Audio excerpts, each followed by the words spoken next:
everybody. Welcome to Uh, Give Us the Launch Codes. And if you're listening to this on Patreon, thank you so much for your support. We dearly appreciate it. Thank you for, yes, please watching this on our Patreon. We love you for that. Thank you. $5 a month means a lot, and I know $5 goes a long way nowadays, so it means a lot to Mhm. us. We thought, as you can see in our title, we haven't done something in quite a while, haven't we, Travis? Cue the sound clip in post. Fuckit, ladies and gentlemen. We're gonna have our first fuck it for season two. I think this Mhm. is this fuck it number five or four? This is fuck it number five. Oh God, is this five or four? No, this It's is been a fucking number while. four. No, this is F at number four because Really? we Okay. we started off with 300 Twin Peaks. We did Babylon 5 Big Booby Lady, as you like to call it, for Resident Evil 8, and then remember we did Stargate and Wolfenstein. And Yes, yes. we wanted to do a fourth F it, but we never did because unfortunately shit was happening in the world. Yeah, it's about time we did And F it. another fuck it. Um, And we wanted to do this time we would do a fuck it about books we've read. Yes. I Literature. had we had this conversation a while back where we're like, have you ever noticed that like men, well, like, okay, when people recommend books, first of all, I don't think Oh, there doesn't seem to be a culture of men reading books, or if they do, if there is a culture of men reading books, the culture is like men being recommended like a bunch of financial self-help garbage. Like, yeah. oh, you should read this book about how you can manage your money. And it's like, and then for it's similar with like I see this with women, not like book talk can like it's different, but I'm just like in general, like celebrities. It's like self-help, or if it's like a or if it's not self-help, it's like a work of fiction. They have to brand it as like this book changed my life. It was such a revelation and like we talk about books weird in a way where We it's like do. the book has to be important to the self. We don't, in a way we don't talk about movies or television. Like Yeah. no one just says, "Hey, that's a very entertaining book. You got to check that No, it's like this, hey, this book will help you unleash that inner lion inside you out." to become the hunter in the Serengeti. You know, what I mean, you want to be the alpha, the bear. And it's like, And I'm like, I just want I to want take a baseball bat to your fucking face when you yeah, I've hear. never read a book to be like, I'm gonna take over the world and be an entrepreneur and a tycoon of industry. It's like, hey, that has a cool book cover on it. I want to go read that. Hey, man, Holes was a great book when I read it as a kid. Lord of the Rings is great. American History X is, sorry, American Psycho is a great book. Like books that just like, I like the cover of that. What is this called? Ring Yeah. World? Ring World. What's Ring World? Well, there's an idea that you could build, a ring around a sun and like harvest its energy that way, but you live in a biosphere with on that ring world, and it's like you just that's planet Hmm. Earth, but it's a ring. It's like, no way, let me check that out. Hey, did you know that Gone with the Wind was a book? Did you know that Yeah. Star Trek has a ton of actual like books that fill in the gaps of more history fun stuff? Hey, that's fun. I don't care about like this. Don't you want to learn how to make $1 million in 1 month? No, Don't you want I just want to? to know if our heroes are going to slay the dragon at the end. Like, Yeah, that's can't I just read a books. book for that, you know? I don't need this thing of like, Jesus. that's right, man. We gotta put together a financial company and sell life insurance now. We're gonna get those Maseratis in that 20-acre land, and we're gonna become the hunters. Like So or for that the was it that Ben Shapiro bullshit book he did, I think last year. There's lions and lambs in America, nothing else. It's like, dude, go fuck yourself. So we're gonna talk about books, folks. That's why Travis is gonna talk about a book he's read that I haven't, and I'm gonna talk about a book I've read that he hasn't, because that is Hmm. fuck it. Yeah, who's starting? You or me? Let's go you. You have the nicer haircut. Okay. You got the haircut. You go first. So my book that I want to talk about, Ooh. it's a book called this is Yes. oh, unfortunately it mirrors the image, but this is a book called House of Leaves by Mark Z. Yeah. Danielewski. Uh on the surface, House of Leaves is a book about is a horror story about a family that moves into a house Mhm. and finds out that the house's shape and space is kind of impossible. Like it's it's like at first it's like it's 1 inch bigger on the inside than it is on the outside, and then there's like a door that appears, and then it leads into like an endless dark void with a spiral staircase and which may or may not have a monster in it. However, that sounds like a, fine horror premise, right? But what makes the book interesting and also kind of makes the film, or excuse me, makes the book unfilmable, in my opinion, is that there's two narrators involved. So, like this story of this family is was supposedly in the universe of the book, was documented in some sort of real found footage documentary called the Navidson Record. Navidson Okay. being the family name. But the events of this film are being told in a manuscript in universe by some eccentric guy named Zampano who passed away. And then another guy named Johnny Truant picks up that manuscript and is like commenting in a different font of his feelings on the text as they correlate with his psychological breakdown, where he has these like weird violent sex dreams and is like Hey, yeah, slowly man. losing his mind the more he Yeah. dives into the book. And House okay, of Leaves, baby. It's a good book, I hear. that sounds insane. That sounds insane. I want to give you I want to give you a sense of like kind of like when you open the book, it looks like a normal book at first. And Yeah. I don't know if you can see this in the camera. You'll notice every utterance of the word house is in blue text. Yeah. So Even when people it's in a different language, it's in blue text. And that extends to like the freaking so for people who aren't on YouTube, when you listen to the description, it's written to make sure you see house in blue no matter what language it's in. so like in the copyright page, where it's published by a company that's a division of Random House, which is now Yeah, Penguin Random House. So every time house is written in Random House, it's also written in blue. in blue. It They went for it. convey, yeah, it is across the entire, just one of those things where like the book is presented in a way where as you read, you're like, this is not a normal book. This is not how books are supposed to operate. No, yeah. It plays on your knowledge of understanding how a normal book works. Um, yeah, and then you get to like weird shit like this, where it's like there's like text right side up, but then this text is like upside down and oddly spaced, so you have to actually turn it upside down to read it. And even this is like it says Navidson is sinking. So it's like the words are kind of like the words and the Sinking with characters are this. playing out kind of like the motions of what is happening I like that. and just really playing with your expectations. There's a lot of like X'd out text for some reason. It really plays with the format and gets on your nerves as to like, you know, which makes you feel the horror even more Mm, of being in the house with the changing space. Almost like I love it. I it's like which I don't know if that's like a metaphor for like you kind of losing control of your own life, and you feel that when you read the book, you feel like you're going mad.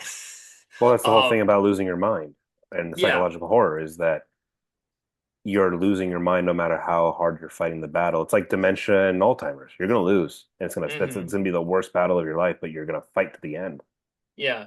If you've ever read a textbook, if you ever had to read a textbook for college or even in high school and you hated it, you will enjoy the hell out of this book because when you look at all the footnotes, he messes around with the footnotes and Yeah. Don't you? read the footnotes in this book. It is you think it's just a bunch of academic shit, and then crazy stuff starts happening in those footnotes. From what you were showing me, it's all like, hey, you thought Watchmen was detailed?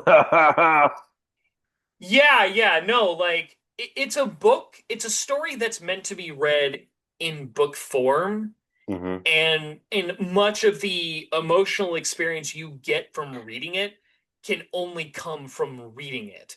in You book could form. attempt to translate this into film, and you could put your best foot down, and you put your best effort on it. Right. Um, I don't think you could do it.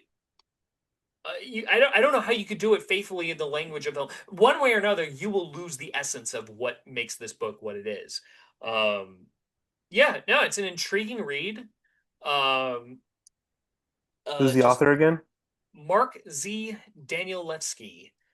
House of I Leaves. think it's Daniel. I think it's a V sound. I think it's like Okay. German, but even though it And looks like House of Danielewski, Leaves. you'll And find it at the horror section of Barnes and Noble. he's like he also just came out with a recent another book too. I heard people were talking a lot about it.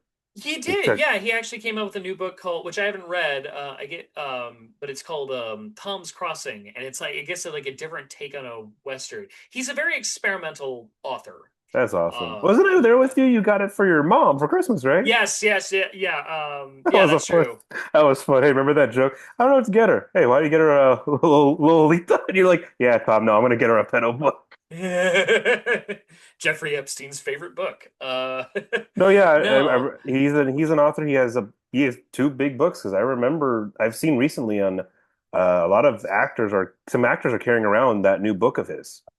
I think Yeah, like didn't Chris Pine say like yeah, Chris recommend Pine. just Chris Pine is randomly at many. some talk he was at? Yeah, Um, so yeah, House of Leaves he's an has intriguing author, and yeah, I like very that. experimental, and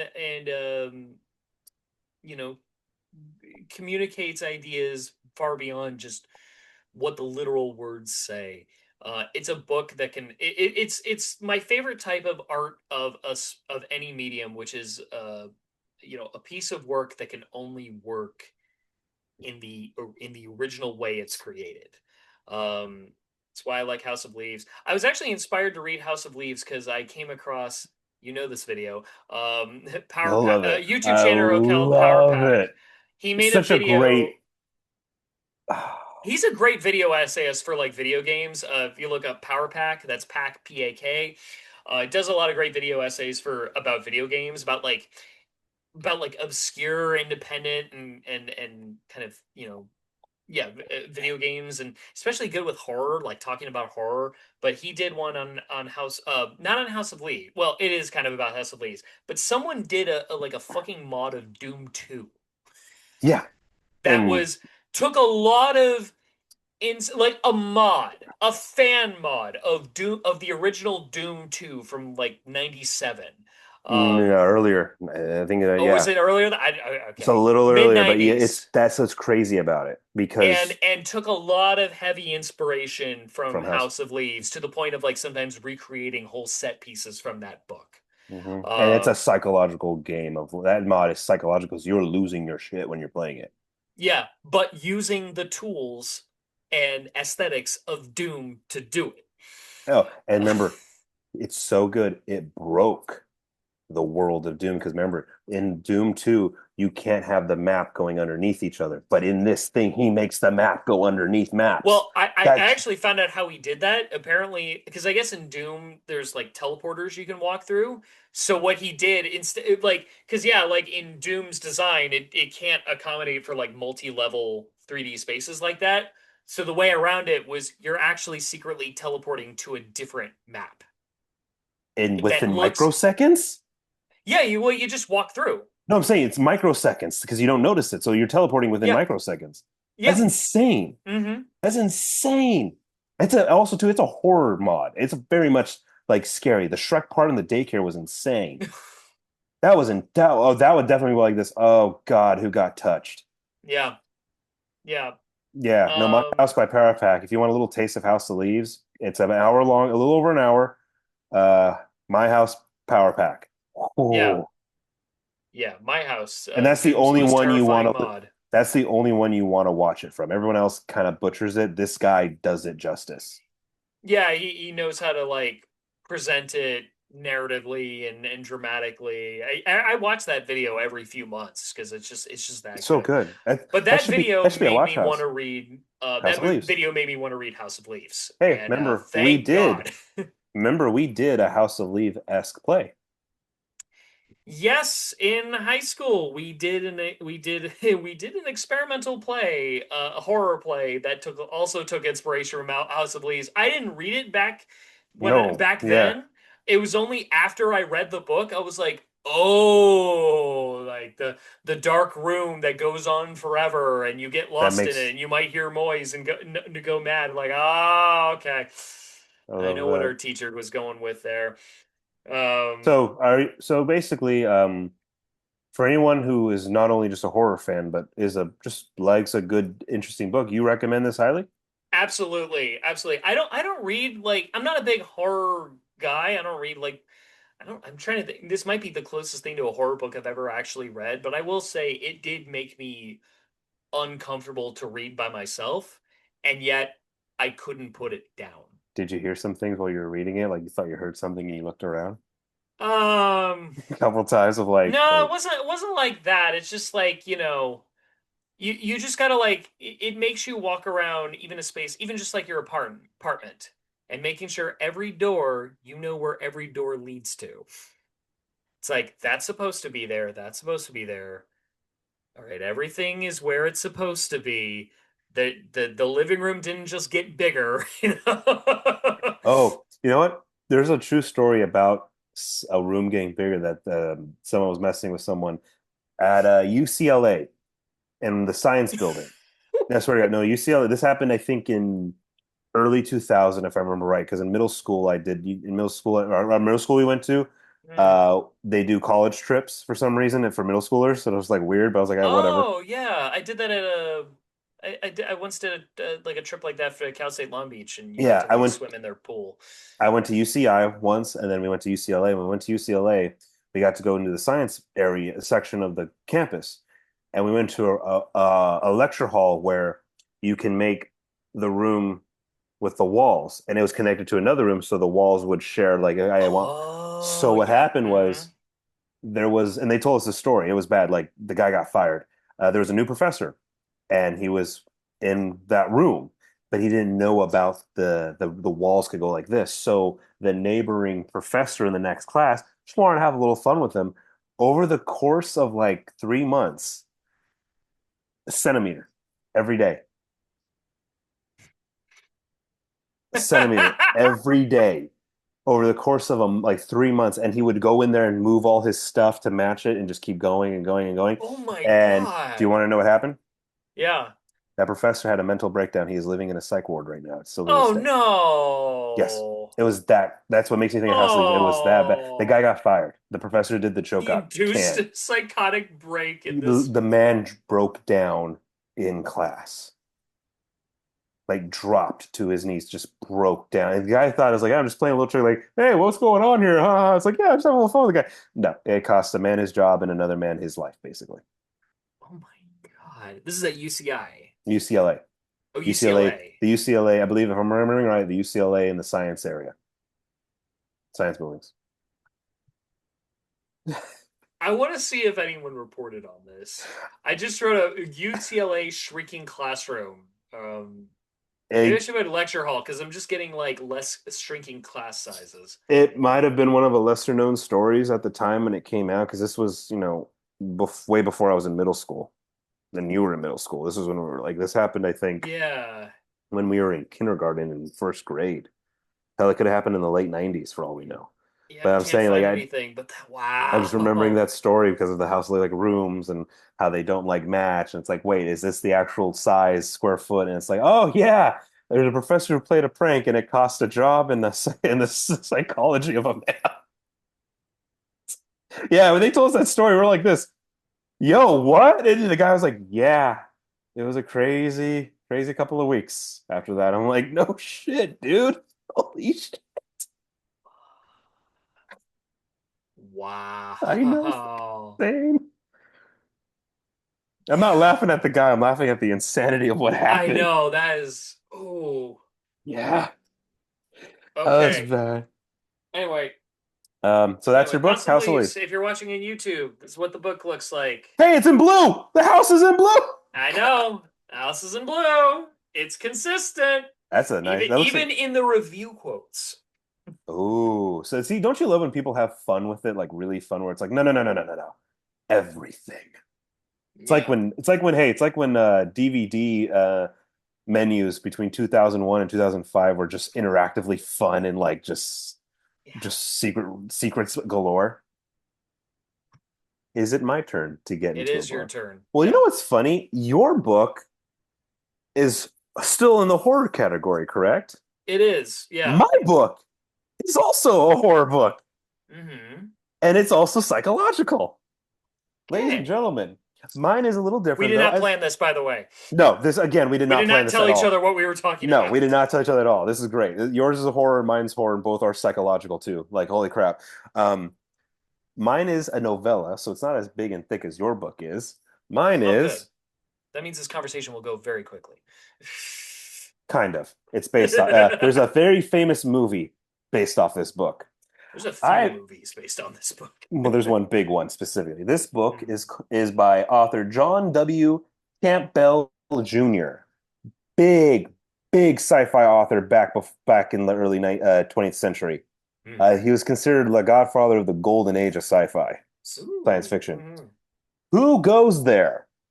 Do you know what movie's based off this book, this novella? Who goes there? I know like you can see it kind of, folks, when I'm showing you the book. Very big, What? famous 1982 sci-fi classic that changed the game, but unfortunately did so bad in the box office it cost the director a seven-picture movie deal. Talking about The Thing. I thought you were That's talking about right. the 50s movie, The Thing from Another World. Ayo. No, these are all based off Who Goes There. So, John Carpenter's The Thing, the 2011 movie The Thing, and then The Thing from Another World are all based off this one novella from 1932. This is a Mhm. 1932 novel, so ahead of its time, called Who Goes There. As Nice. you know, as based off again the movie. By the way, just to show you how pioneering and groundbreaking John W. Campbell Jr. is, he helped nurture the talents of legendary writers Isaac Asimov, Yo, Robert A. Heinlein, and damn. and and Arthur C. motherfucking Clarke. So that's iRobot, Starship Troopers, and 2001: A Space Odyssey. Think The, about the that. the first thing you think of with those authors. Without this man and this book, you don't have what you just said. Hell yeah. That's Mad pretty respect. insane. This guy nurtured those authors. He mentored them. So in 1932, Yeah. as we know in the thing, basically it takes place in what? Antarctica, the sub-zero temperatures of the middle of Antarctica. Not middle, but like close to the center of that continent, and where Mhm. a group of basically scientists and are expeditionist explorers come up upon a alien body that happens to be the most basically horrific mass destructive tool in the universe. Mhm. The whole purpose of the thing, and also too, by the way, a big video game is based off Who Goes There in the thing. It's called Among Us. Basically, there's Oh an alien. yeah. Yep, Among Us. Basically, there's an alien. Or basically, like this is Clue. This is what Clue came from when you think like, who is the Oh real yeah. killer? Yeah, like one of us is not what they are. I mean, One of us is not like, yeah, there's so many stories like this. based off this. This is where it comes from. Yeah. It all Yeah, comes yeah. from this. So many things have riffed off of Who Goes There. I mean, the X-Files did Yeah. an early episode that Mhm. Everything. kind of ripped it off, except they used like If you're a worms big if infecting you're a people. big Knives Out fan, this is it. So basically, though, a group of basically scientists and explorers, archaeologists, everyone who has a master's degree and a doctorate or in Antarctica in 1932, or like again the Kurt Russell movie 1982, come up upon a carcass of a dead life form Hmm. that has the ability to mimic to perfection, imitate a person. So it doesn't take over like a host. It's not a parasite. It just consumes you to mimic you, and it's so well done that you just can't tell. Almost like the Turing test. You can't tell if it's a robot or human. It does this. You can't tell if this is a monstrosity alien life form that will kill you and consume you, or your best friend of 40 years. Now, the big difference to show you what Carpenter did, I'm just going to talk about Carpenter's movie because that's the bigger one, well known compared to what Campbell did. Um, in the movie, there's like nine guys. It's a pretty small Okay. cast because it's Antarctica. Okay, you would think like, oh, that makes sense. You can't have that many people anywhere. It's freezing cold. Mhm. Guess how many Arctic explorers there are in 1932 on this camp? How many? 37. Was this like an old school, This is 1932. This like is an set old in school 19. Arctic? Like, were Yeah, they like this is some like Ernest Shackleton type shit that they were it's doing? set. It's he when this book came out in 1932, had it set place in 1932. So this was Hmm. basically of the time. And what happens is this is a novella. So by the way, people, so just so you know, the difference between a book and a novella or like a book and a novel, books and novels can be like, 200 to almost 1,000 pages long. Novellas are always under 100, really. A novella is Hmm. short to the point. In 87 pages, bodies are dropping. You think like, oh yeah, nine Wow. guys in 87 pages? No, yeah, okay. Like, no, man, like I think 30 guys die in 87 pages. And it's in the most horrific way because they're being consumed. They Hmm. they get so detailed in the way the consumption is that they talk about how like, oh, it's like dissolving your plasma in your blood. How well did you think the John Carpenter movie It did translated that on screen? smart. Smart? I'm not Yeah. going to say good or bad. He did smart, and here's why. In the movie, the monster can just imitate you by consuming you, which is basically, for lack of a better word, he's eating you. The monster's not Hmm. really eating you, but for lack of a better word, it's eating you. In here, it gets darker. You know what this being has the ability to do? Hmm. Telepathy. That's how it starts to consume you. Oh. Ooh. There's a This is line in new. here that says, because they're first of all, it's, in the book they just find a frozen carcass. In the movie, there's the Norwegian pilot who shoots the dog, and the dog is actually the thing, and they shoot the guy, and then they go back to find the carcass to bring more of the thing back in. In here, they just find a frozen alien carcass, and they're trying to see like, hey, what do we do? Like, well, this is the find of the century. Let's take it back. How do we take it back? Well, we're going to have to defrost it here so we can get perfect samples of living tissue. Whoa, whoa, whoa, whoa, whoa. And by the way, the guys in here are like actually smart for a horror film. Yeah. If you just defrost this thing and we can tell this is an alien from another world, wouldn't that wake up maybe some bacteria or infection that could get us, like a virus, an Hmm. airborne virus? Like this is alien. Like we don't know if this was sick, injured, or not. I mean, we saw the crash landed ship. What if we're affected by it? Yeah, but you can't get sick from a sick snake. So let's just defrost it and see what happens. Well, obviously, you know what happens when they defrost it, right? No. Yes. Uh, Isn't that like a real concern like right now, like as the ice caps are melting, that there's like bacteria and stuff that's been like frozen for years that's gonna for get 10, more no, and no, more not years, exposed? not years, for tens of thousands of Yes. millions of years. Yes, That, right. yes, yes, no. And And that our immune systems are just not ready to encounter. Yeah. this book actually kind of covers that. There's a point too where they're trying to talk and figure out like, hey, how do we for example, in the book, they were able to figure out it's been over 20 million years it was in the ice. Okay.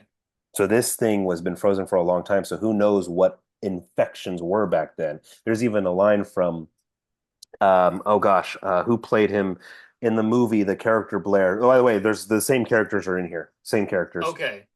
Blair, who's played by Wolford Brimley, the character Blair in here says, well, irregardless of what happens, you understand that this is the find of a lifetime. We're going to kind of have to risk it. I'm not concerned. I don't think the bacteria will actually get to us because once again, this is a cross species thing. Like a sick dog can't get you sick. But the thing is, it's been in there for almost 20 million years. We can tell by the ice records. You understand that the civilization it came from is most likely dead. So for the fact that they thought that, think about that for a sci-fi Yeah. horror film, they thought, well, if this has been here for 20 million years, we're never going to have another opportunity because not just because like, oh my God, it just luckily crash land on Earth. It's like, no, dude, wherever planet it came from probably is exploded in a star. Yeah. This is the find of a lifetime. I highlighted some quick notes because I wanted to read some quick passages. Oh, to go into the telepathy power. And this happens once you just look at it. This is how strong its Oh telepathy is because it no. has, as you see, it actually has three eyes. And the way they describe the three eyes is that it died frozen. So a crash land, one of the aliens is walked out 10 paces, dropped dead frozen. But the way you look in its eyes, it has the most hatred in it. So is frozen, obviously dying in some agony, but the way the facial expression was a pure, utter hatred and rage. So what kind of being is this? The way it dies, it's angry. It has so much hate and not fear, hate, just hateful Yeah. rage. Hell, I there's a quote from one of the characters in it. Hell, I've had bad dreams ever since I looked at those three red eyes, nightmares, dreaming the thing thawed out and come to life, that it wasn't dead or even wholly unconscious all those 20 million years, but just slowly waiting, waiting. You'll dream it too. While that damn thing that Earth wouldn't own is dripping, dripping in the Cosmos house tonight. The Cosmos house is where they have the telescope at. But Mhm. it's just to show you that they don't know if it can infect it through bacteria, like airborne, but they already agree as scientists, this thing can dream infect you because they're all having nightmares just by glancing at it. It's Oh. just nightmare. That's how it starts to mimic you. Oh God. Um, there was one other quick passage. I know not, I don't want to wait to get one. I don't want to spoil it too much. I think you should read it. It's a great 87 page read of pure just, oh my God.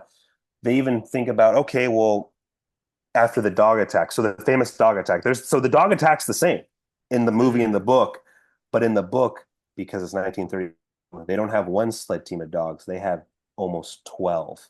So that's how many dogs die. It's not just a group of six dogs that you Yeah. saw. It's a group of 11 sled teams get massacred. And they all themselves, after the massacre, have to also kill themselves because they're like, I don't know if it's affected or not. Just shoot it. Just shoot it. Yeah. Just shoot. They start actually, it gets crazier. So they talk about, okay, this thing can infect dogs. That means it can infect anything. Why would it infect the dog? It's trying to get out. It woke up after a 20 million year sleep. The first instinct is run. Imagine if it got a hold of a bird, an albatross, when it comes, because Mhm. this is the wintertime. So the migration season hasn't happened yet. Gets a hold of an albatross or a seal or a pod of whales, makes its way all the way to South America. What do you think happens then? These are discussions they're having. Like this shows you just how intelligent these men are, but it shows you they That's can. a lot to pack in less than 100 pages. Oh, That it gets. is that I'm is not even. dense. I'm not going to spoil it. I mean, I know we all know the ending from the 82 film because that's what it's fully based off, just the 82 film, not the other Is two. it the exact same ending? It's scarier. It's scarier than the It's 82 film. worse. Wow. John Carpenter was genius. Like I said, he was smart. His Yeah. adaptation of this was smart. He kept the dogs. He kept the blood test. The blood test is in here. This was in 1932. That blood test idea was in this in Yeah. 1932. So he kept the key basics of it can consume you. Who do we trust? The paranoia, the walls closing in, set the place on fire, boom, blow up. All right, it's just you and me. Let's just see how the night goes then. If it's just you and me, let's see who's who. In the book, the blood test is worse because they have to do 37 guys. And here's what happens. So you know how in the movie Kurt Russell goes completely, justifiably nuts, ties everyone to a chair with a flamethrower and does the blood test, and, one by one. And then whenever a guy is clean, he gets another weapon or flamethrower and they hold it together and they go down the line. Yeah. In the book, they do that, but they don't think it through to hold someone down. So when five guys know, like five of the guys know, okay, we're clean. We are clean. Get everyone in a line. Let's do our blood test and do it. The same reaction happens when they do the blood, Yeah. like that. And the guy transforms and starts violently trying to survive and escape.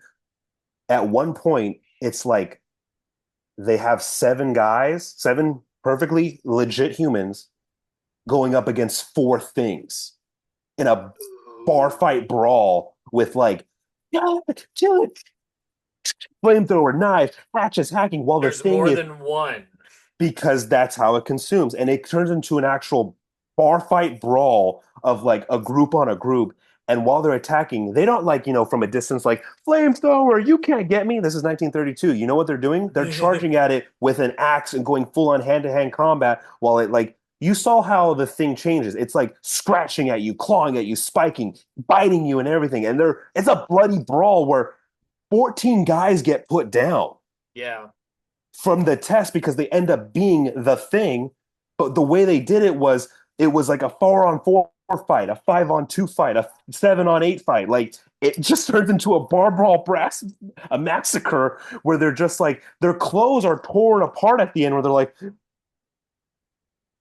did any of Yeah. its did any of its blood get on you? What? If the blood gets on you, you're the thing. Oh shit, this isn't my blood. That You're next. and because it's a 1932 Arctic expedition, they have not canned, fried, frozen beef. They have live cows. Oh no, So what do they think they do to the no. cows? They just go up and shoot Oh. them. They don't even think about like, let's do the test on it. No, any dog that survived the first night massacre, shoot it now. Just kill it, blow its head off, burn it. Cows, burn it. Hey, we're running out of gasoline. Hey, you still have that acid, right, from your chemistry set? Put acid on it. We don't give it. They even burn the leftover blood residue with acid. Yep. Let me give just one more really good passage here because it's just the insanity of it all. Oh, here's a great part. When during the last assault, they try to figure out, okay, what is this? They go to, okay, in the movie, they go to Blair to do the final battle. Mm-hmm. Well, in the book, Blair's been isolated for almost a week. Mm. Blair in the book, well, the alien, the thing, through the spare parts of a 1932 Arctic expedition of, all the machinery that 1932 had of like, tech, technology, all that, Yeah. this son of a bitch alien was able to make a nuclear reactor. Oh. Super Real duper smart. Okay. McCready That's looked, just great. oh, McCready looked in at the shack more carefully. The air, despite the ripped door, was hot and humid. It terraformed its own environment. Yeah, it terraformed. On a table at the far end of the room rested a thing of coiled wires and small magnets, glass tubing and radio tubes. At the center, a block of rough stone rested. Uranium. It Yep. made its own uranium. Didn't go mining for it. It made its own uranium. It made it not only it made atomic power. That's what they're saying. Like, oh my God, this thing within a week was able to create its own atomic power with our own technology with it to make it its own. And then they find out that it was also it created basically artificial anti-gravity boots to hop jump across to the Oh South no. America. Yeah. They one of the guys puts it on and does a quick leap, and it's a slight jump carried him in a weirdly slow arc across the room. Anti-gravity, said McCready softly. Anti-gravity, Norris nodded. Yes, we had to stop him because it didn't matter with no planes, no birds, nothing to fly off this or no Antarctica. It would really a week by itself, and a whole week to itself, America in a single jump with anti-gravity powered by the atomic energy of matter. That's how smart these things are. So, like in the book, how it referenced how smart it was, consuming the knowledge of all the thousands of species it consumed. This alien race was that smart that this guy that it created through 1932 technology and hardware, anti-gravity boots. And then here's something weird, and I'm going to wrap it up here. When they entered the shack that Blair was in for a week, they Yeah. noticed that the light in the room was a very blue, a very light, a white blue. They realized, oh my God, it mimicked its own sun. It comes from a blue star. and they notice like this is weirdly blue. Look at the light. Why is the light so blue? Because it came from a blue star. It came from a hot and dry climate, a hot, humid climate. That's what its atmosphere was. And it revolved around a blue star. The last line, which which is hotter than our star. you Yeah. just said it. No, by the grace of God, who evidently does hear very well, even down here, in the margin of half an hour, we keep our world and the planets of the system too. Anti-gravity, and atomic power, because they came from another sun, a star beyond the stars. They came from a world with a bluer sun. It's a horror. It's great. 87, dude, the fact that it's 88 pages, sorry, 88 pages packed in with 37 characters, bodies dropping, 11 teams worth of sled dogs. There's no flamethrowers like, back in 82. It's shotguns, hatchets, and knives and bats that they're using to kill this thing. Hand-to-hand think about it. In the movie, we see at a distance, get it, get Yeah. it. In this, they're charging at it like, let's go, hand Yeah. to hand. Blunt objects and fists. Imagine if we watched that with the horror of the prosthetics and the. Ooh, go. Yeah, it just the who goes there version. But then in the book, that's how it gets you. Mm, Starts to infect your dreams. That's how it gets everyone. Dreams. yeah. That what a there's I don't want to spoil too much more. You got to really read this. The way they describe some stuff. John has a way with words, man. John has a way with words to the point where the psychology of these people are astounding. These are professional. These are. I mean, I know in the Thing movie, they weren't dumb. They just got scared, which Yeah. is different. Also, too, you find out, oh my God, this guy was the Thing all along anyway. So technically, he wasn't dumb or scared. He was fighting for survival because it was the monster. But in Hmm. here, everyone's a genius to the point where they notice, like, dude, don't defrost this thing. Look at its facial expression. Look how it looks nasty. It looks mean. Hey, hey. And then Blair's like this. Hold on, hold on. How do you Yeah. know the facial expression of another culture off world? We don't know what this means. You know how in Hindus they nod in agreement, but they're actually saying no to you. Hmm. They talk. That's how they're talking. They're talking like actual like men of like reason and thought and science of like, wait, hold on, hold on. You can't just automatically assume it's this because of the facial expression it had when it's dying. You got to understand like we don't know its culture, but we still have to defrost it because it won't survive the the flight to New York through different temperate time zones and the equator will defrost it in such a way where the tissue will be actually useless. We have to defrost it now under these specific conditions so I can get tissue samples of the tissues, the cells. I need the cells, man. That's how they're talking in 1932. You read it, you're just like, are these like the Nobel Peace Prize winners? Like, how are these Yeah. guys this intelligent? They only send the best of the best to Antarctica. Literally. And they are not only the best and the best with their mind, but the hand-to-hand combat is like insane. They're like, it's literally like trench warfare. Hmm. And it makes sense because maybe these guys did fight in World War One as young men. All these guys are in their mid Yeah. 40s in the book. Yeah. Made in a time where it's like you just kind of expected that, oh yeah, I fought in the last war, and that's just normal.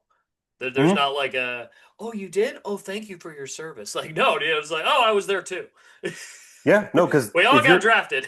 yeah, we all fought in 1914 to 1916, was it? 1914, 1917, the war? It was in 14 it I thought the started. war ended in 18, didn't it? Okay, fine. So 1914 to 1918, let's just, Yeah. those men, if they're in their mid 40s in 1932, yeah, they fought. Mm-hmm. And it They just seen some shows, stuff. yeah, and it's 87 pages of no holds bar. Dreams are being infected. Men are talking and singing out of fear, waking up and like it happened and like, are you you? Are you not? And it's like, oh, in the movie, like again, they fight it one on like 4-on-1 the whole time. Like, no, there's like sometimes five at a time they have to kill. Dude, that's fucking scary, man. Oh, imagine a ball. Imagine if what we saw in the when they do the blood test, because it was just one they had to kill during the blood test. Remember that? Hmm. Yeah. Imagine if it was five of those things and seven of them had to do hand-to-hand combat with that monstrosity. And the Yeah. screaming. Remember how they did the sound in John Carpenter's film with the Yeah. and you find out that he took 1,000 different voice recordings of animals and humans and mashed it all together at once. Like you, if you listen to this, you hear not only the actor Bennings screaming, you hear a bird scream, a bear scream, a dog scream, a Yeah. woman scream. You hear all these things. Think of that, but seven, and just rushing at you, and all you have is an axe, Hmm. but you still win because you're just going, and they're fighting out of fear too. Oh, it's great. Please read it, everyone. It's a quick read. John W. Campbell Jr. Who Goes There? It is on. It is. I got this on Amazon for I think Hmm. $12, Nice. and I can't find it at Barnes and Noble. So I recommend going to Amazon, read it. It's a great sci. It's a great piece of sci-fi. By the way, if this guy mentored the likes of Isaac, Robert, and Arthur C. Clarke, you know Yeah. this man wrote other books. His big, obviously, name to fame is The Thing, is Who Goes There. And he also, by the way, there's someone trying to write a sequel to this Hmm. where it gets to civilization. He was basically up until his death in 37 was part of the golden age of science fiction. He wrote super science space opera under his own name, basically. That's who he was doing. Let me get to some of his works because as your author for your book, you wrote a few, other stuff. There's Yeah. Beyond the End of Space, Conquest of the Planets, The Ultimate Weapon. There's and then Invaders from the Infinite. Yeah, and then a short story. So Who Goes There is a novella. He's done The Moon is Hell, and then Planeteers, Cloak of Azir, and The Space Beyond. You'll find his works, everything, the influence. This guy, and lastly, I'll say this: he is part of the cosmic horror family. So is that So it's kind of like Cthulhu, in there with Lovecraft? Lovecraft, and the other book, The King in Yellow. Oh, yeah. So that those three, The King in Yellow, all of H.P. Lovecraft's work, specifically Call of Cthulhu and Mountains of Madness, which the Thing also took inspiration from the Mountains of Madness. Mountains of Madness, I don't know if you know this, Travis, is an Arctic expedition gone to hell. Hmm. And Oh. who goes there? Cosmic horror, folks. It's great. I love it. I've read it 3 times now. I think it's I if they're going to remake the Thing, they are. They're just going to the IP. They did that prequel a while back. I liked it. It's just they should have done practical effects, not the CGI. I don't know if you know this. Yeah. The 2011 film, they actually did all the practical effects ready and set up, and some producers said, "Nah, screw it. We're going to CGI. It's better." They actually had everything prosthetic. They had everything done, like in the Tisk warehouse. tisk. In the warehouse, it was built, and then a producer says, "No, you're going CGI." Terrible. Oh, and That's it's a good terrible. movie. It's a good movie, actually. Hmm. If it is, the prequel thing is good, which they all are. But if they were to do a remake or another take on this, I think they should do it verbatim this way. Set it in 1932, set it with a group of 37 dudes, set it where it's just a bar fight for one chapter, multiple bar fights in one chapter. Yeah. That'd be Oh, impressive. and for the horror of, watching 7 cows get killed. And then teams of dogs being butchered. Wonder like get wonder if Robert Eggers could be a good director for that. The He guy should who be. made the Vivitch. The Vitch, Lighthouse, The Northman. The Northman. He's doing the Wolfman. Did you know he's doing his take on the Wolfman? Oh, okay. It's called the Wolfman. The- He did the Nosferatu remake. yes, yes. That's his most Um, recent thing. I think he should because the technology is there. He believes in prosthetics. He could do it. The dog fight, the dog scene at night. It's just the dogs barking and screaming, and then they get dissolved. Hmm. In the book, 7 dogs actually fight it. They charge at it. Like this thing is ripping the dogs apart with its bare hands. Yeah. It's a gory fight scene where they're just watching the dogs go and then they're just going Yeah. ripping their yeah. Recommend it. That's my effort for you, Travis. It's a short read. Who goes there, folks? This is where it all came from. All the who did it, who done it, horror films of Clue, um, Among Us, and John Carpenter's thing. If you love John Carpenter's thing, Oh yeah. Yeah, obviously you got to read that then. and if you notice, by the way, my son, I was reading it to Thomas. I was reading it to Thomas. He loved it. He pointed this out. Daddy, there's two planets. Hmm. Think that he's a 3-year-old. And he said, but Daddy, Just, there's three planets. just don't. There's two planets. Just hope he doesn't get nightmares. I don't know, man. I read the Jurassic Park book to him and he didn't get nightmares. You know how graphic that one is. Okay, yeah, but the Jurassic Park is also filled with a bunch of like tech dialogue Yeah, but and like pseudo philosophical arguments substituting his character. I'm of the opinion that the movie is much better. no, I'm talking about the graphicness of reading people dying. Like Oh well, people, yeah. I read that to him and I'm reading Mhm. this to him and he was enjoying it. And like, and you know what's weird? He gets the concept of death already. He understands what Yeah. death is. So Good. the fact though, you got two planets Hmm. in a 1932 book, and this thing's got three fucking eyes, dude. And look at its hair. You can see it. Yeah. Yeah. Oh, there's a thing about the hair, by the way. Oh my In God. the yeah. Recommend everyone read it. It's a quick read. You'll be done. You can read it in a day. Yeah. My book you can't read in a day, but you'll uh, uh, It's worth if it. you're on board with it, if you buy into it, you'll treasure that thing for the month it takes you to read it, and then you'll be sad when you're done. You know what? Because there's like, oh, there's no more secrets. You said it actually right there. And this goes with any book of fiction because we said we're tired of hearing book recommendations only being, how can you make money? How can you be the alpha in the room? You know How what? can No, it no, no. change your life? Yeah, And fuck that. Read a book. Go to Barnes and Noble. yeah, Go look at the fiction section. And if you're a Western, crime, horror, sci-fi, or fantasy, just go to that section. Look at it. Find a cover that just interests you. And Travis, you said it.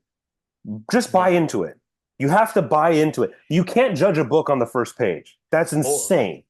You or can't. or if you're tight on cash, go to your local library and get a library card to do that That too. too. That too. Their libraries still exist, folks. Stuff's available digital too. That's cheap. I'm more of a I need to physically hold it, but there's multiple Me ways to too. Me consume. too. There's multiple ways to consume books on a budget, and especially if you need a budget. But what we're trying to say here is I'm going off what Travis said. You got to buy into it. Mhm. Whatever you pick up to read, you have to buy into it. You can't judge it by the first page. You cannot judge it by the first chapter. You have to read it from beginning to end. You think when I first read Lord of the Rings when I was in uh, fifth grade, you think I was having fun? No, I had to go back again and like attempt it again because the wording, the dialogue. But you buy in, you gotta buy into the world. A Watership Down. I read it twice. First time I'm like, this is a lot to read. But I was like, no, I want to read this. I gotta buy into it. Buy into whatever you're reading, and it will, by the end of it, you'll be happier because you read a book Yeah. for fun, not for, hey, I have 2 hours to spare. I'm gonna read this book. Will it benefit me and I'll make a profit at the end? Who knows? That's not how you read books. You read books to kill time. We need to bring back reading for fun. Yes. I think that's important for certainly important for people's literacy. Literacy specifically. It'll engage. Yeah, it's like you can read better. Um, it'll engage your mind and not exhaust it as much as scrolling through TikTok, um, or Instagram Reels. Brain It's rot. like yeah, it will. Yeah, it's a better way to kill time than doing that. That's what Um, people did before television. granted, and I'm not coming at this from a high pedestal. I'm trying to get back into, I'm saying this also as a reminder to myself, like, hey, just no. You're sitting for a while. Don't do. At best, sometimes it's like you're better off just listening to music or even just listening to a long YouTube video or podcast. Um, but but with a book. you're you're engaging your mind in kind of new non-passive ways, Yeah.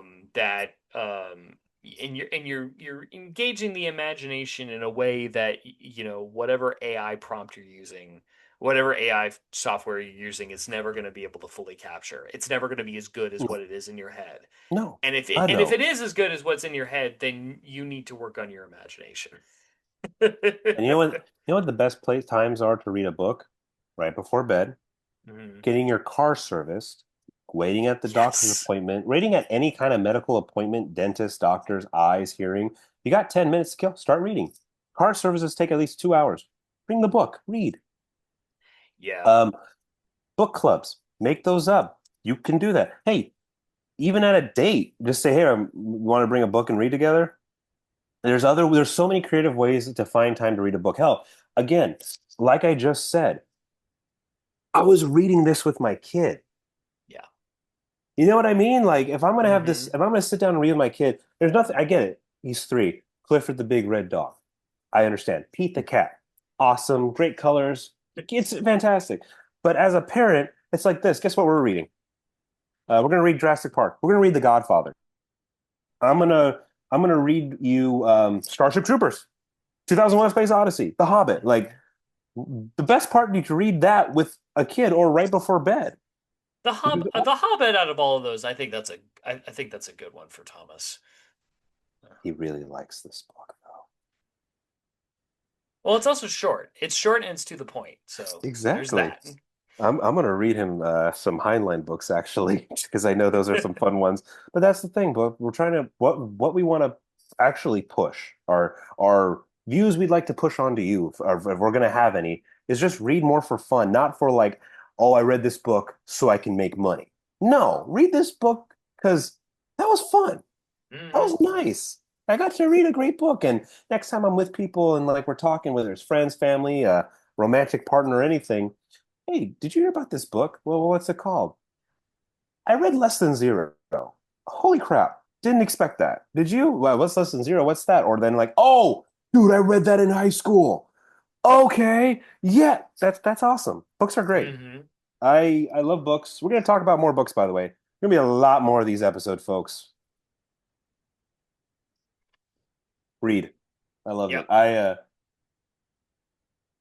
Yeah, that's all I got. I loved it. I like how both our books are Hmm. horror. Again, just by accident. It's like, hey, I got a horror book. Hey, you got a